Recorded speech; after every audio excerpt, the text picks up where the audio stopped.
"This NDA is your only future," he sneered, sliding the folder across the table like it was a death sentence.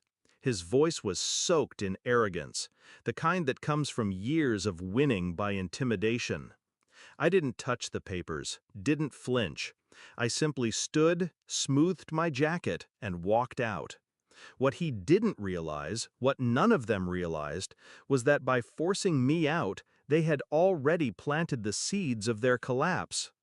I met them 3 years ago, when I was still naive enough to believe in loyalty. They called themselves visionaries, disruptors, the future of finance. I was flattered to be recruited, to be told my legal mind was the missing piece of their empire. At first, it felt like belonging.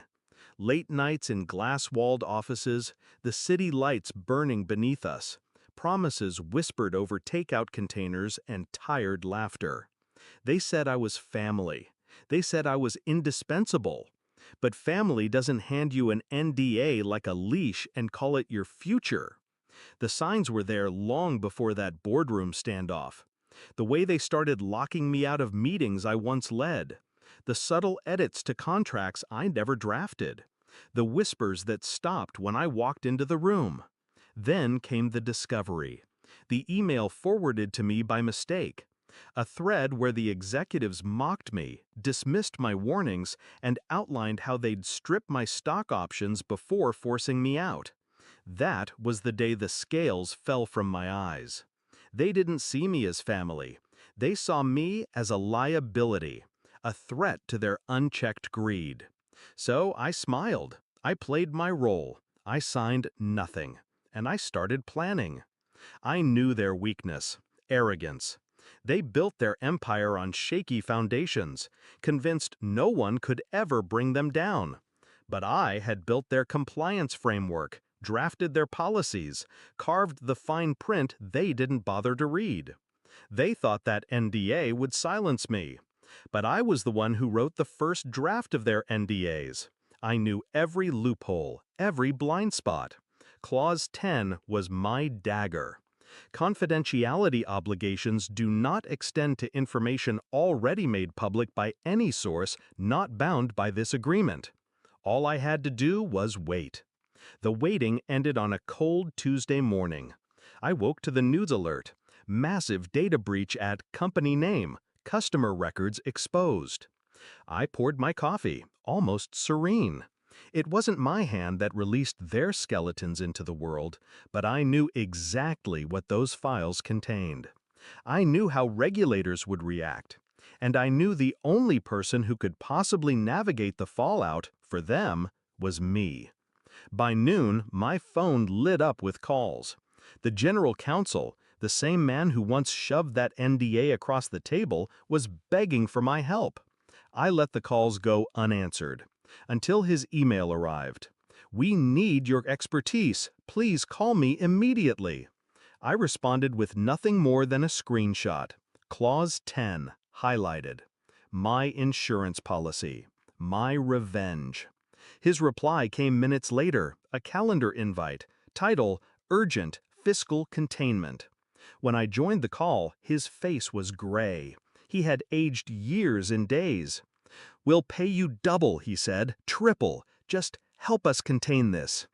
I let silence sit heavy. Then I leaned closer to the camera. "You wanted me silenced. Now you're begging me to speak." His jaw tightened. "You don't understand the scale of this." "Oh, I do," I cut in.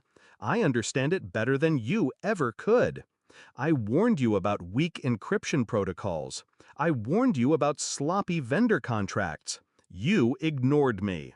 Now you want me to rescue you? No. You built this fire. Burn with it." He tried threats next, legal action, reputation warfare. All empty. Because I knew, and he knew, that every word out of his mouth could be subpoenaed. I clicked end call without another word. By the weekend, headlines painted the company as reckless frauds. Investors fled. Clients with droves. Regulators announced investigations. And those same executives, the man who sneered at me, mocked me, dismissed me, were suddenly scrambling to salvage scraps from the ruins. I didn't need to leak their secrets. I only needed to refuse to clean them up. My silence was the sharpest weapon of all. The last message I received from the General Counsel wasn't anger. It wasn't threats. It was a single line, typed at 3 in the morning. You could have saved us. He was wrong. I didn't destroy them. I simply stepped aside and let their empire collapse under the weight of their own arrogance. Now, when I walk past their empty headquarters, I don't feel sorrow. I feel clarity. Revenge doesn't always require blood or fire or public spectacle. Sometimes it's as simple as refusing to carry their sins any longer, letting them choke on their own mistakes. They once told me, "This NDA is your only future." But in the end, the NDA was theirs. Their silence, their downfall, their ruin. And me? I walked away free.